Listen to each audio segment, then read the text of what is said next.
नेपाल ने भारत को एक बार फिर से टेंशन दी है। नेपाल में भारतीय करेंसी से सामान खरीदना मुश्किल हो गया है। नेपाल की सरकार ने 100 से ऊपर की करेंसी पर प्रतिबंध लगा दिया है, जिससे नेपाल में खरीदारी को जा रहे भारतीय लोग बेरंग वापस लौट रहे हैं। तो क्या है इस बैन की वजह, देखते हैं ये रिपोर्ट। पड़ोसी मुल्क नेपाल की भारत अक्सर मदद करता है, चाहे भूकंप का वक्त हो या फिर बाढ़ का।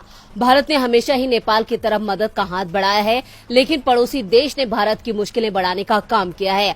पहले चीन के साथ हाथ मिलाकर और अब करेंसी को बैन करके नेपाल में भारतीय करेंसी से सामान खरीदना मुश्किल हो गया है।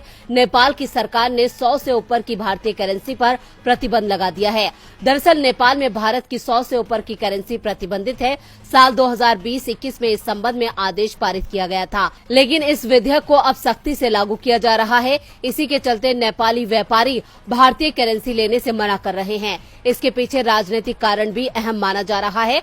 नेपाल में मौजूदा सरकार नेपाली करेंसी को ही बाजार में बढ़ावा देना चाहती है। इसे देखते हुए नेपाल सरकार ने बाजार में बड़े नोटों पर रोक लगा दी है। कुछ लोग करेंसी एक्सचेंज करवा रहे हैं, तो इसके लिए कमीशन तक देना पड़ रहा है। पहले नेपाली करेंसी को भारतीय करेंसी में बदलने के लिए कमीशन देना पड़ता था, लेकिन अब ये उल्टा हो गया है। इस समस्या से भारतीय पर्यटक ही नहीं, बल्कि सीमा पर कारोबार से जुड़े व्यापारी और भारत में रोजगार के लिए पहुंचने वाले लाखों नेपाली नागरिक भी परेशान हैं। वहीं नेपाल के बदले व्यवहार से उत्तराखंड के पिथौरागढ़ जिले के सीमांत क्षेत्र के लोगों में आक्रोश भी है।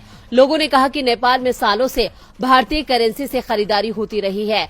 अब नेपाल के कारोबारियों के व्यवहार में आए बदलाव से वो हैरान हैं।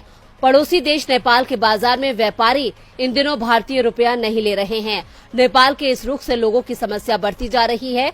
अब देखना होगा कि भारत सरकार इस पर क्या प्रतिक्रिया देती है। डीबी लाइव की रिपोर्ट।